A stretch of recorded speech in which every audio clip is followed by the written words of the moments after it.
Okay, now we will start the fourth problem.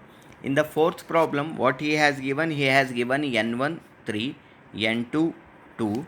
He has given di, that is 120 mm.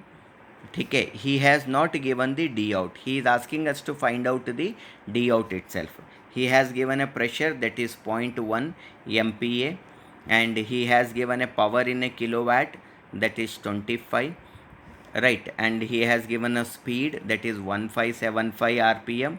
You convert it into a small n if you want, that is divided by 60, that will become a 26.25 rps.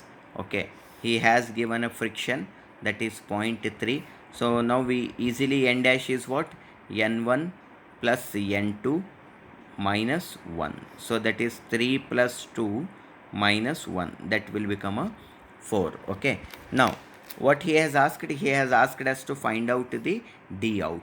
For d out, we have to consider uniform wear theory. We know that what is the torque is equals to torque is equals to what, half f n dash fa dm.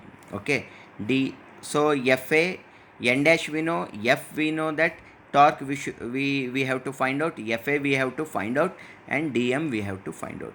For a torque, you know that 2 pi nt by 60, or other mean, t is equals to 0.5 into 10 raised to power 6 into power, that is in a kilowatt, divided by pi small n. From here you will get the torque. What about fa?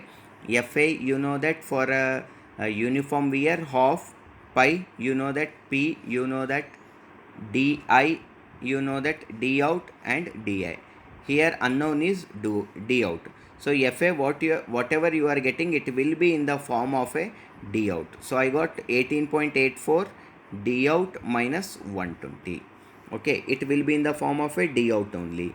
Now what is a dm? Dm is equals to di, or d out plus di divided by 2. D out plus di by 2. Di, you know, you don't know the d out, so dm is also in the form of a d out only. So this dm, this fa, this is a t. If you substitute here, only unknown thing is what, d out. So from here you are going to get the d out is equals to 203 mm.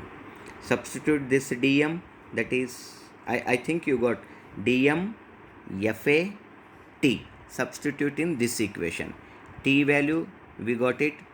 fa is in the form of a d out, dm is in the form of a d out. Only one unknown is there. When you solve these all things, you are going to get the do as a 203 mm.